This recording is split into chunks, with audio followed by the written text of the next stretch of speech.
One of the world's most popular games, League of Legends. League of Legends. The League of Legends. League of Legends is the most played PC game in the world, and along with it, we have seen the biggest content creators and best pro players in the gaming history. Kuma, can he steal it? Kuma will have to fire right What the fuck? Don't back down! Don't back down! Trash! There's the side. TP coming in, Faker looking to make the play against Ruler! Owner goes in! And again, the combos are clean! The hostile takeover is damn well hostile! But not every pro player and content creator is loved as much as the next one. In fact, some content creators are toxic.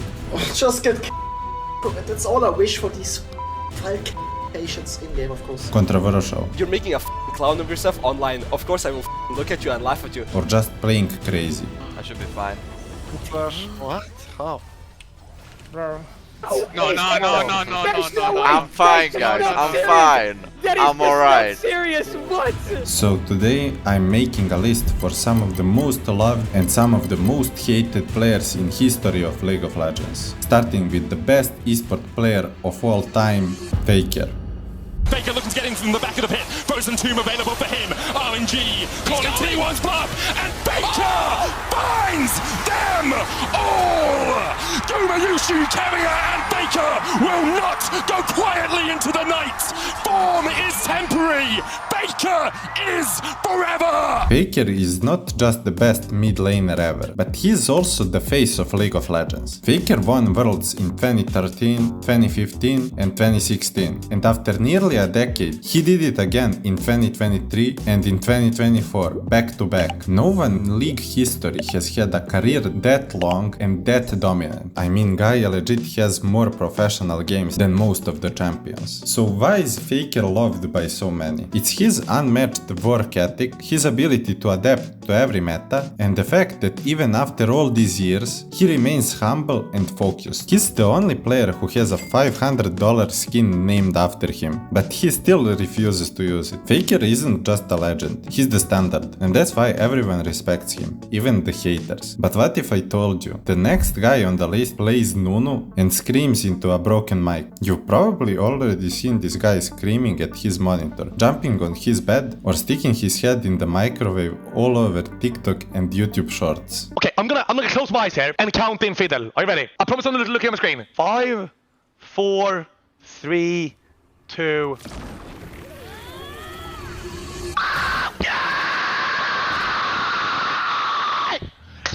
Stuck on that one there!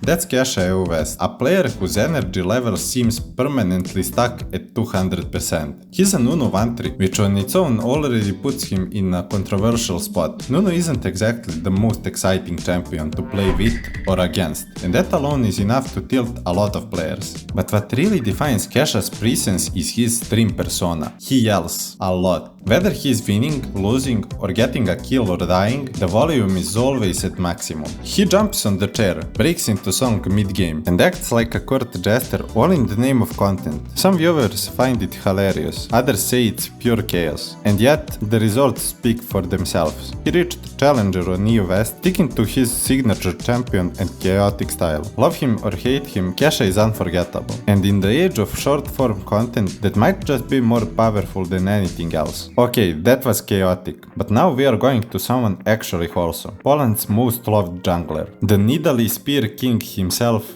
Jankos, one of the most iconic EU junglers of all time, and definitely the most beloved. Will you be able to dodge my spear, Mr. Ruder, even when a Riven is about to knock you up? 1, 2, 3.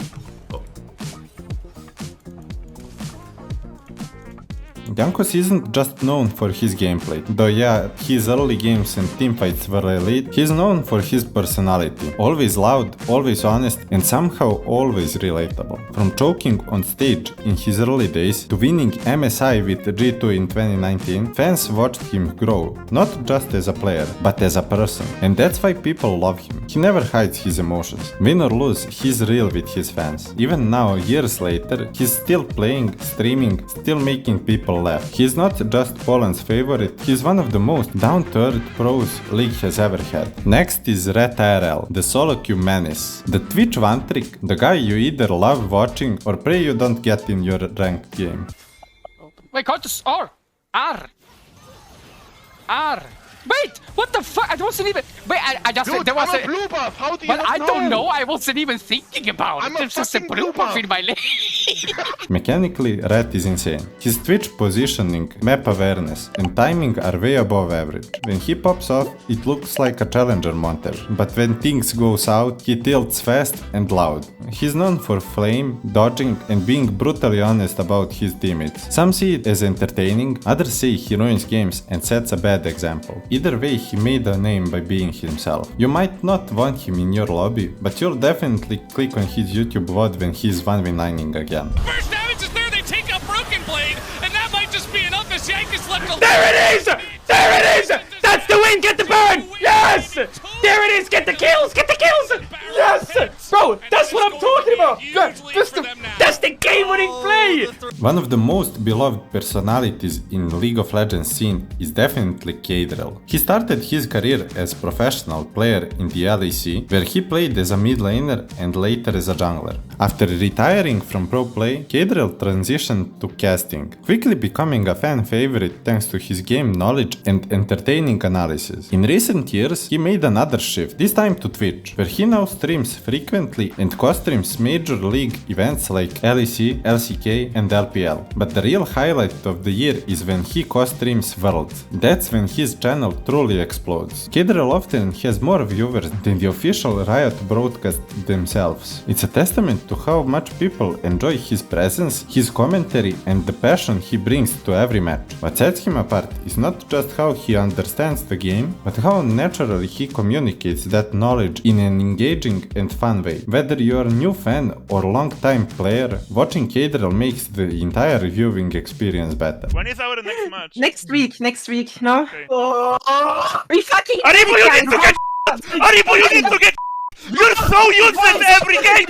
You absolute animal! Me and Nemesis are 2v1! Every game! Every fucking game! Every side lane! Then I pick Camille so you can jerk yourself off! Next on the list is Drututt. He's known for his high elo gameplay mostly in the top lane, where his champion pool includes more ADCs than most actual bot laners. From Camille to Action and a variety of other ranged champions, Drututt consistently dominates with his picks that many players find frustrating to play against. And while I personally believe that ranged champions require more skill than a lot of melee champions that just stat check you and win by default, that exact playstyle is one of the main reasons people dislike him. It challenges the meta, it tilts his opponents, and it creates a strong opinions on both sides. Some viewers love the raw energy and unfiltered commentary. Others feel like he's constantly yelling, forcing reactions, or trying too hard to be funny. What's entertaining to some comes off as obnoxious to others. Still, no matter what people say, Drututt is undeniably skilled, but when it comes to his personality and playstyle, it's clear. He's not here to be globally liked, he's here to play his way.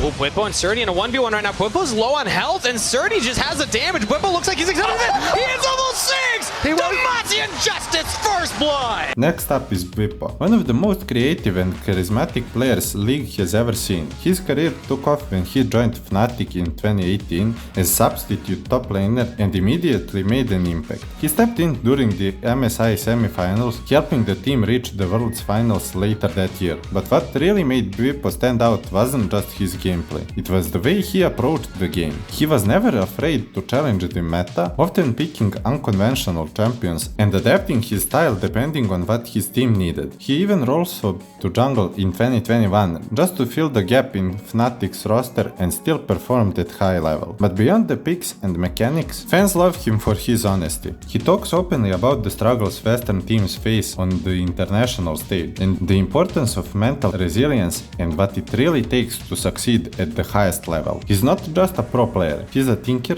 teacher and one of the most relatable personalities in the scene. Whether it's deep game knowledge, off-meta confidence, or just the way he brings things down in interviews and streams, he earned his spot as one of the most respected voices in League today. On the more controversial side of the community, we have Yamatos Death, a name that sparked a lot of debate over the years. You know what's funny? All lanes are winning except you. So can you shut the fuck up, man? I'm not winning. I solo killed him 5 times. You disgusting shit, random. Stop talking. Disgusting skinny nerd, 30 kilograms.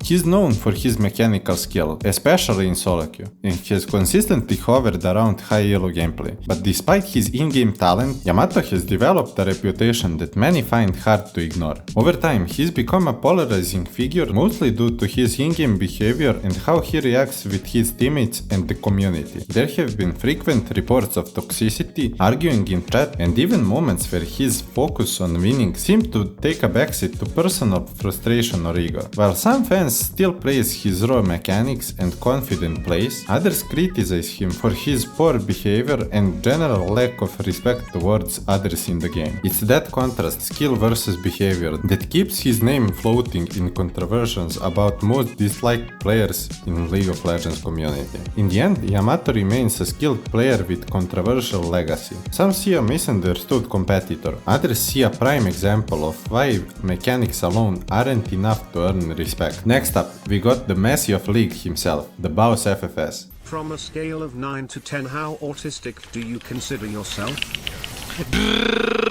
Justice!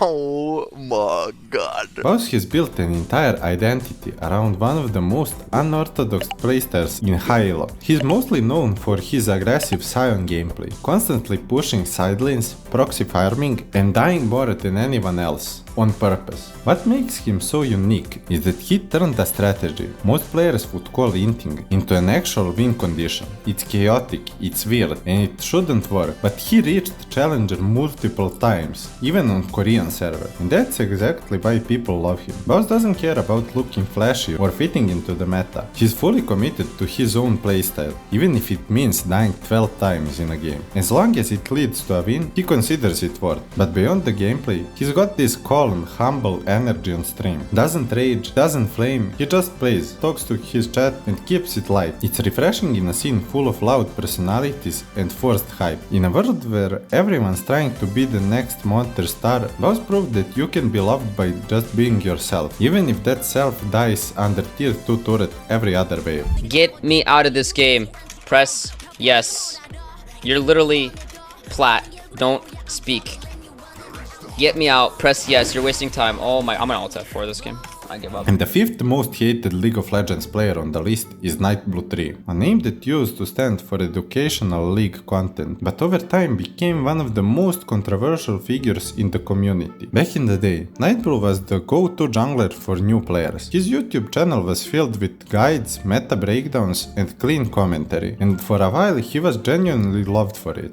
But then came the Nabrek incident, a turning point that reshaped his entire reputation. During a ranked game, Nightblue reported a teammate for playing an off-meta strategy without team communication. What followed was a ban. That one moment snowballed into years of criticism. Viewers began pointing out a decline in content quality, calling his builds outdated, his gameplay uninspired, and his attitude increasingly out of touch. On top of that, many accused him for being hypocritical, reporting others for trolling, while himself doing off-meta picks like AP Timo Jungle and AD Ahri in mid-diamond elo. What once felt as a polished, respected creator started to feel like someone chasing nostalgia without adapting to modern community. These days, Nightblue still has loyal fans, but his reputation in the wider league scene is hard to recover. But there's one name you haven't heard here yet, and trust me, you'll want to. What if I told you there's one guy the entire community seems to like right now? Someone who went from completely unknown to MVP of EU Masters in just one split. I made a whole video breaking it down. Click here and see why everyone is talking about him.